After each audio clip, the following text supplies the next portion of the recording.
It's a great feeling. I'm happy for those guys. And, I keep telling them when they come out and do what they're coached to do, and they're talented kids. They would not be playing in the SEC conference of a big-time college football if they couldn't play.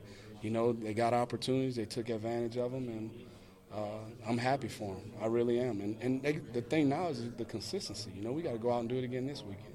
You think that's going to go a long way in building up Austin's confidence in guys like Jordan Jones at 37, Coach Overall, stuff like that? I think so, but I think Austin already had confidence in Jordan. Austin practices with those guys every day, and it's like everything else in this world. It's a process, and these kids, they bust their tails, man. I get frustrated with people acting like it's a surprise for these. And I'm not picking on y'all, just people in general. Are you surprised? No, I'm not surprised. I coach the heck out of these guys. I've been doing this for a long time, too. Deion's had a lot of ankle injuries. We didn't know he had surgery and stuff. I guess he's finally back healthy. He is. He said he feels good, and he's running well, and he's doing some good things for us. Again, he's a guy that comes to work every day, probably the hardest worker we have in our room.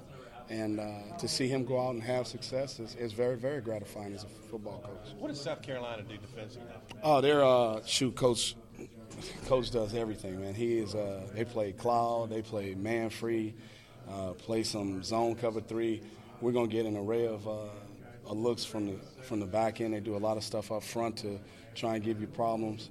It's gonna be an unbelievable challenge for us. One our kids are looking forward to, and I know as a coaching staff, we're trying to put them in the best position to go out and be successful. And Dan and the rest of the offensive staff, man, we've been grinding, trying to put together a great game plan because we know it's going to take a great game plan to go on the road and be successful against South Carolina. How's Brandon Martin coming along? That weekly Brandon Martin question. Very good. He looked great today. Our practice was really, really good. Not just from the receiver position. Going against the defense today, I thought it was very intense.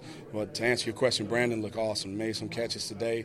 Was running around. I'm trying to get him involved in a couple more packages. And he's going to get an opportunity to play. I could have played him last week. We just got into a groove with the guys I had on the field, and not that I forgot about him. I just didn't have the opportunity to put him in. Do you think he will play this week? I believe so. I really do. I think he will. What about TJ? Dan mentioned always get him more. Last week I was really, really happy the way TJ practiced, and that's why you saw him on the field a little bit more. Got him in, to just play some wide receiver position where we weren't, using him in the Wild Hog package. But he's running right now with the ones. He's alternating with Jonathan to give Jonathan a blow, because that's what I did last week when I went back Sunday and graded the tape. I played Jonathan a lot, and I should have put TJ out there to take some of those reps off of him so he could be fresh, in the fourth quarter. And but TJ had a really good week last week. He had a really good day today, so his reps will probably increase also. Thank you. Speaking of Jonathan, he had another long touchdown, but I was wondering what you thought about his other touchdown, the short one. It was a great route. He did a great job getting off the line of scrimmage, and to make a contested catch like that, we're always harping on our guys about winning the 50-50 balls, and he did a great job getting inside, battled, made a catch with a guy on his back. So it was really good to see, real good to see.